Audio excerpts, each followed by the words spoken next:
सर हम रायना और ओकर परिवार के बैकग्राउंड चेक कैनी। ओकर परिवार में 2-3 लोग खून के इल्जाम में जेल के सजा काट रहल बाड़े और ये रायना एकरा बाइपोलर डिसऑर्डर बा। तबे वो ऐसा बर्ताव करत रहे। और वो जवान केयर टेकर रहल बिरजू, ओकर कुछ पता चलल?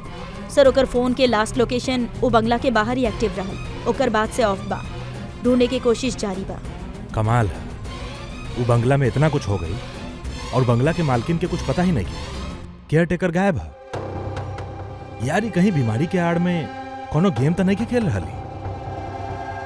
हो सकेला, नजर रखे के पड़ी ओकरा पे। सारा के सारा दुनिया छुट्टी पे चल जाए, बाकी मेड अगर छुट्टी पर चल गई तो जिंदगी हराम हो जाला यार। बहुत लेट हो गई। अरे यार, लैब जाए में लेट हो रहल बानी, ई कौन आ गई समय?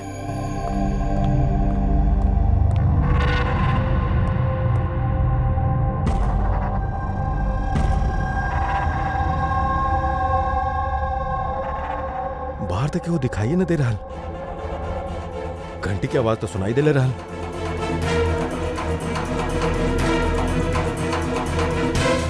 बाहर के वो दिखाई न दे रहा, बाकी घंटी सुनाई दिलस। कुछ तो गड़बड़ बा।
Invited to a murder. 8, 9, 10 Woodvilla, Piali Hills, 400876.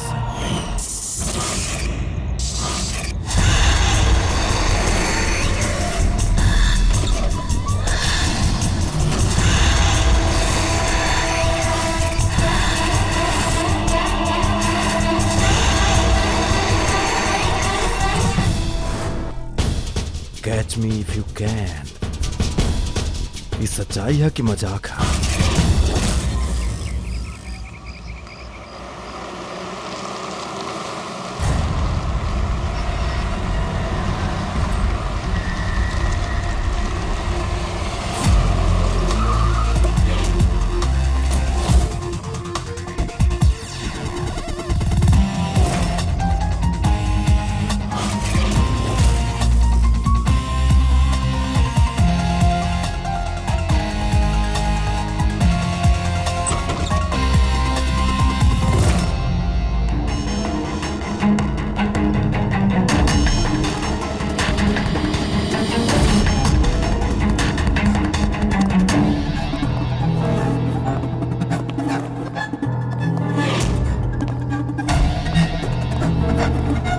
Oh my God! My God!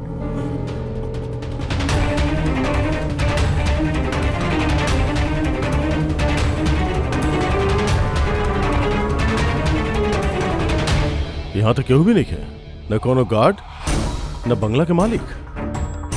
Pankaj, तनी आसपास पता करा बंगला के मालिक के जौन भी इंफॉर्मेशन मिले लेके आवा। कितना बेरहमी से खून कैले बा एकर। पूरा शरीर पे चाकू से वार कैल गइल बा और फिर भी मन ना भरल त उंगली काट देलस। इतना खून त जौन फैलल बा एकर घाव के नहीं हो सकत। मतलब सर? मतलब ही पूर्वी कि जितना खून ही पूरा घर में फैलल बा उतना खून तो एगो इंसान के बॉडी में होखेला ही नहीं के। कोनो आइडिया वगैरह मिलल के भी आई लड़की? ना अभिजीत, कुछ ना मिलल। सर सर, ई बंगला के मालकिन रायना बिया और ऊ आधा घंटा में आ रहल बिया। ओके ठीक है, तब तक एगो काम करल जाओ, यहाँ पे जितना भी चीज है, ई ब्लड, कौनो सबूत, सब इकट्ठा करल जाए, कुछ भी छूटे के ना चाहे, पता तो चले का भइल बा यहाँ।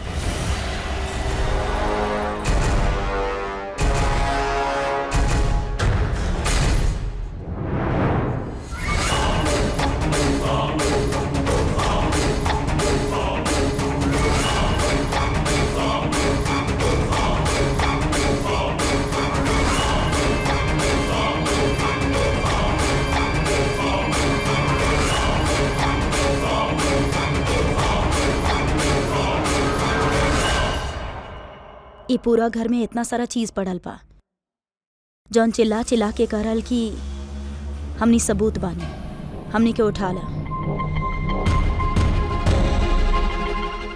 कहीं सब प्लांटेड तो नहीं खे?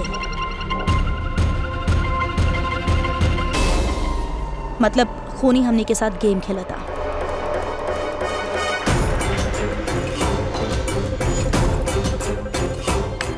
ई सब के कैले बा? ये सब के कैले बा? What is all this? कमाल है सर, ई तो हमनी से पूछा था नहीं कि के कैलस। इतना गंदा करते ले बड़ा, अब साफ ना कर सकेला? दया सर, साफ करे खातिर भी हमनी के बोल रहल बिया। इतना बदबू आ रहल बा। ई हमार बंगला में ये औरत का कर रहल बिया? अरे बिरजू, बिरजू कहाँ बा? बिरजू, बिरजू! लाश देख के लोग या तो बेहोश हो जाले या चाहे डर के मारे गिर जाले, एक तो कुछ भइल ही नहीं के। बिरजू! बिरजू! बिरजू! अरे बिरजू! बिरजू! हमार बात सुनी, आप ही घर ऐसे ही लावारिस छोड़ देले बानी। एक्सक्यूज मी, घर लावारिस नहीं खे, घर के मालकिन हम बानी। ये हमार पुश्तैनी बंगला बा। आप आपके बंगला हता, आप देखभाल करे खातिर केहू के रखनी नहीं के का यहाँ पे? ऑफ कोर्स बा। बिरजू पर पता ना वो कहाँ बा। बिरजू! जौन औरत के लाश पड़ल हो बंगला में, आपको भी नहीं की जानत? हम कुछ ना जाने नी, और आप प्लीज यहाँ से निकल जाइए और जेते जेते सब कुछ साफ करके जाइए। बिरजू! सर, ये औरत तनी अजीब बाड़ी और टेढ़ी भी।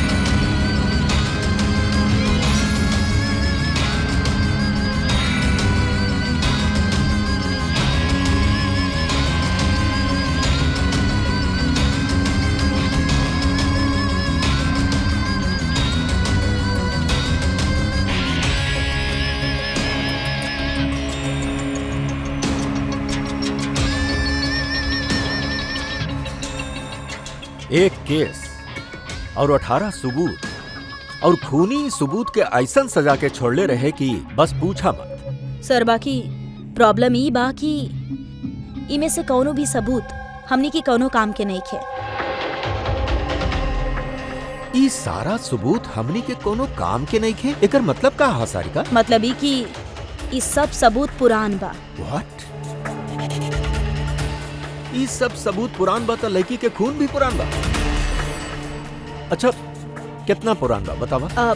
सर, 4 से 10 साल पुरान। ई सारा सबूत 4 से 10 साल पुरान बा, तो एकर मतलब है कि लड़की के खून 10 साल पहले भइल बा। और का मिलल सबूत में से बतावा? ई सब सबूतन में 20 अलग अलग लोगन के डीएनए मिलल बा। वाह, मतलब 20 अलग अलग लोग इस सब सबूतन के छोले बा ना? हाँ सर। तब फिर फिंगरप्रिंट्स तो मिलल ही होगी ना। नहीं के? बाकी सर एगो बहुत इम्पोर्टेंट बात पता चलल बा। क्राइम सीन पर जौन इतना सारा खून मिलल रहे वो कोनो इंसान के नहीं खे बल्कि कोनो जानवर के रहल। का डॉक्टर सारिका, ई लड़की के शरीर पे जौन खून लागल रहल वो भी जानवर के? ना ना, ई लड़की के शरीर पे और एकर कपड़ा पे जौन खून मिलल रहे वो यही के बा, असली खून। बाकी एकर अलावा वहाँ पर जौन भी चीज रहल वो सब प्लांट कइल गइल रहे। लगभग 20 लोगन के डीएनए और इतना सब सबूत क्राइम सीन पे आयल कहाँ से सर? वह था इतना सारा सबूत, बाकी हमनी के हाथ में कुछ भी नहीं खे। वाह, आप चुपचाप बैठल रहा, कुछ मत बोलिया। हम लोग यहाँ गप लड़ा बतानी ना। बॉस, हम जाने ले सब के सब सबूत कहां से आइला। पिछला कईक साल में सीआईडी जौन केस सॉल्व कैले बा, उमे से कुछ इम्पोर्टेंट केसेज के इम्पोर्टेंट एविडेंस है इस सब के सब। का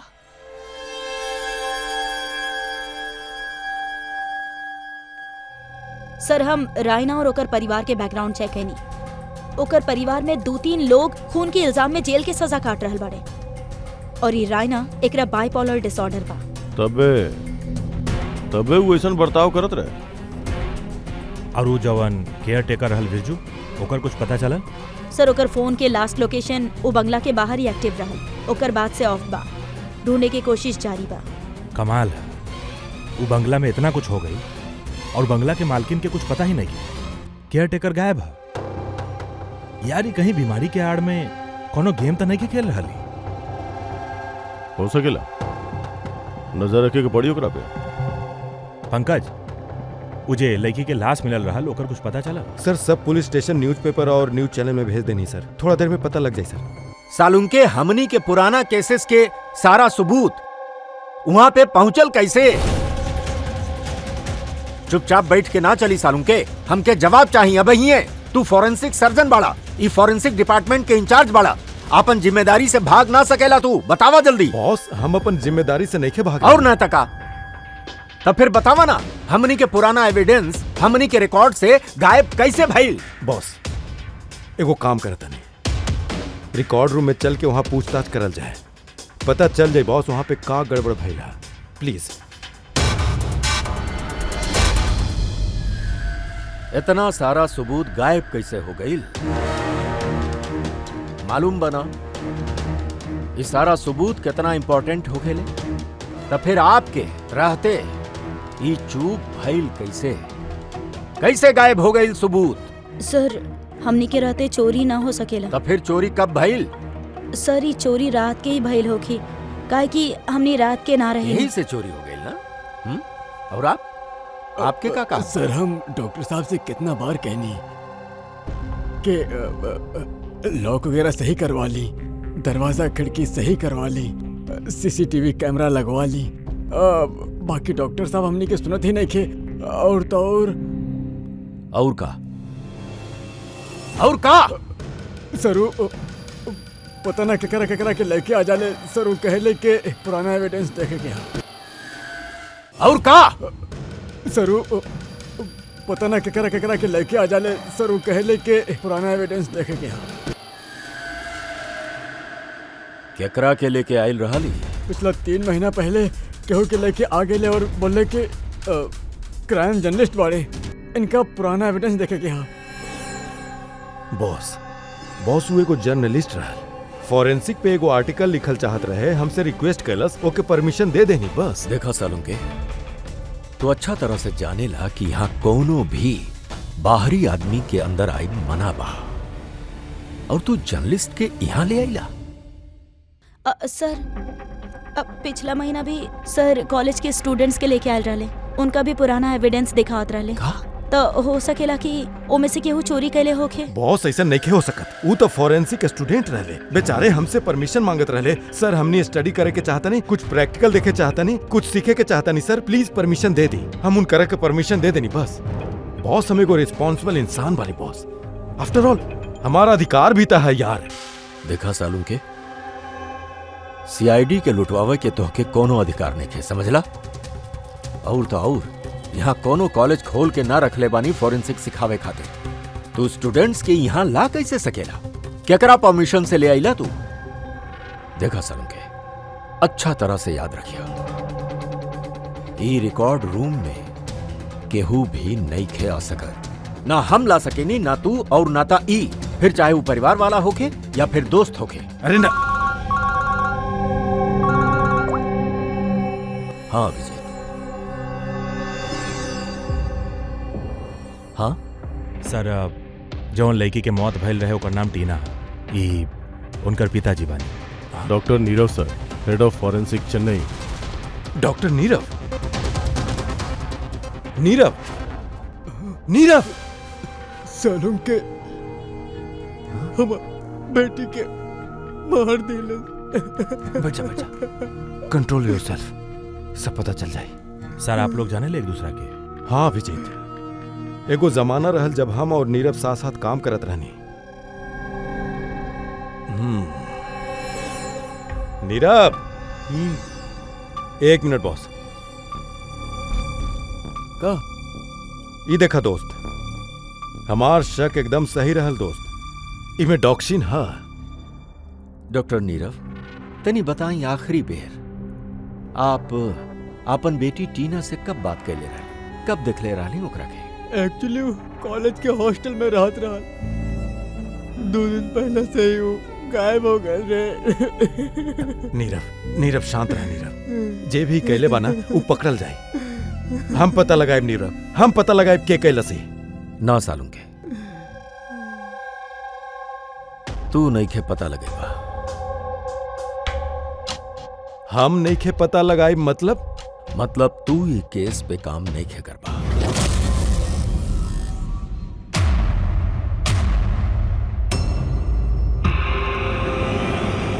काहे? काहे कि तोहार लापरवाही की वजह से फॉरेंसिक रिकॉर्ड रूम में से सबूत गायब हो गए। यू आर सस्पेंडेड सालू के, टिल फर्दर नोटिस।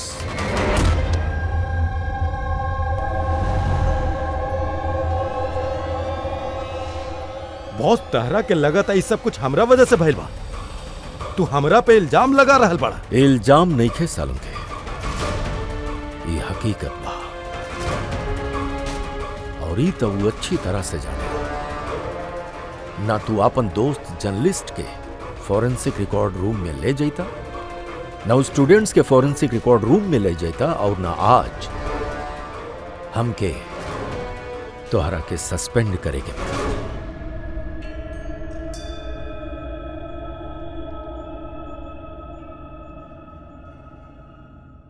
बाकी यार, नीरव के हमार जरूरत है, ये केस के हमार जरूरत है यार, प्लीज। ना सालू। सर आप हमरा के बोलाई नहीं? डॉक्टर सारिका, आज से तू डॉक्टर नीरव के बेटी टीना के केस हैंडल कर लो। हम? हाँ। बाकी सर? दया, अभिजीत, सालुंके के दोस्त जर्नलिस्ट और ओकरू स्टूडेंट्स जौन फॉरेंसिक रिकॉर्ड रूम में आयल रहे, सबकर अच्छा तरह से इंक्वायरी करा, अच्छा तरह से। सर,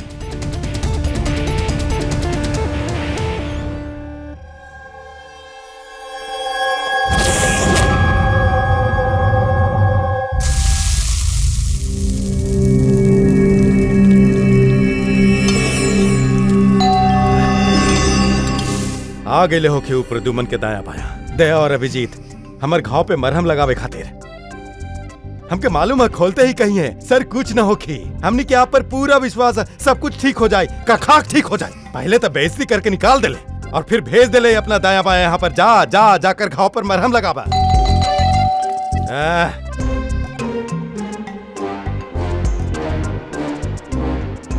हाय। मॉर्निंग।